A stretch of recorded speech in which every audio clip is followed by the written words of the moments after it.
असलामुअलैकुम दोस्तों। तो अज मैं आया हाँ जी वलेंशिया टाउन नुमान भाई वाल ते मलक फाज साहब भी इतने मौके पर मौजूद सन। अस्सलाम वालेकुम।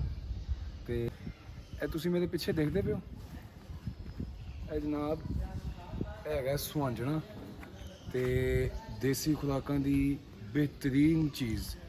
देसी चीज़ों के इनू तुसी पाउडर फॉर्म च भी सुका के पाउडर फॉर्म च भी दे सकते हो। उस तो इलावा इनू तुसी ताज़ा भी दे सकते हो। मलक साहब की कहोगे? बड़ी मोरिंगा एक फायदेमंद चीज़ हैगी है तो इनू मतलब कि अंग्रेजी च मैजिकल प्लांट भी कहते हैं। ਉਹਦੀ ਵਜ੍ਹਾ ਇਹੀ ਹੈ ਕਿ ਜਿੰਨੇ ਵਿਟਾਮਿਨ ਤੇ ਜਿੰਨੇ ਸੋਰਸਿਸ ਇਸ ਇਕੱਲੇ ਪੌਦੇ ਦੇ ਵਿੱਚ ਪਾਏ ਜਾਂਦੇ ਨੇ, ਮੇਰਾ ਨਹੀਂ ਖਿਆਲ ਕਿ ਹੋਰ ਕਿਸੇ ਵੀ ਪੌਦੇ ਦੇ ਵਿੱਚ ਉਹ ਇਕੱਲੇ ਪਾਏ ਜਾਂਦੇ ਨੇ, ਇਕੱਠੇ ਸਾਰੇ ਇੱਕੋ ਜਗ੍ਹਾ 'ਤੇ। ਤੇ ਇਹ ਤੁਸੀਂ ਵੇਖ ਰਹੇ ਹੋ ਦੀਪ ਸਾਹਿਬ ਇਹ ਤੋੜੇ ਨੇ, ਇਹ ਅਸੀਂ ਸਰ ਉਂਝ ਵੀ ਧੋ ਕੇ ਤਾਜ਼ਾ ਵੀ ਪਾਉਂਦੇ ਹਾਂ ਅਤੇ ਪਾਊਡਰ ਬਣਾ ਕੇ ਸੌਫਟ ਫੂਡ 'ਤੇ ਵੀ ਪਾਉਂਦੇ ਹਾਂ। ਅਤੇ ਇਹ ਪਾਉਣ ਤੋਂ ਬਾਅਦ ਸਾਨੂੰ ਮੇਰਾ ਨਹੀਂ ਖਿਆਲ ਕਿ ਕਿਸੇ ਹੋਰ ਵੀ ਕੋਈ ਦਵਾਈ ਦੀ ਮਲਟੀਵਿਟਾਮਿਨ ਦੀ ਕਿਸੇ ਸ਼ਾਇਦ ਦੀ ਲੋੜ ਪੈਂਦੀ। ਇਹ ਸੀਕਰਟ ਇਹੀ ਹੈਗਾ ਜੀ ਜਨਾਬ। ਇਹ ਸਰ ਅਸਲੀ ਤਾਜ਼ਾ ਫਰੈਸ਼ ਇਹ ਤੁਸੀਂ ਇਸ ਤਰ੍ਹਾਂ ਵੀ ਪਾ ਸਕਦੇ ਹੋ, ਲੇਕਿਨ ਪਾਊਡਰ ਫਾਰਮ 'ਚ ਅਗਰ ਤੁਸੀਂ ਸੁਕਾ ਕੇ ਤੇ ਇਹਨਾਂ ਨੂੰ ਤੁਸੀਂ ਸੇਵ ਕਰ ਲਓ ਤੇ ਬਹੁਤ ਬੈਸਟ ਹੋ ਜਾਏਗਾ।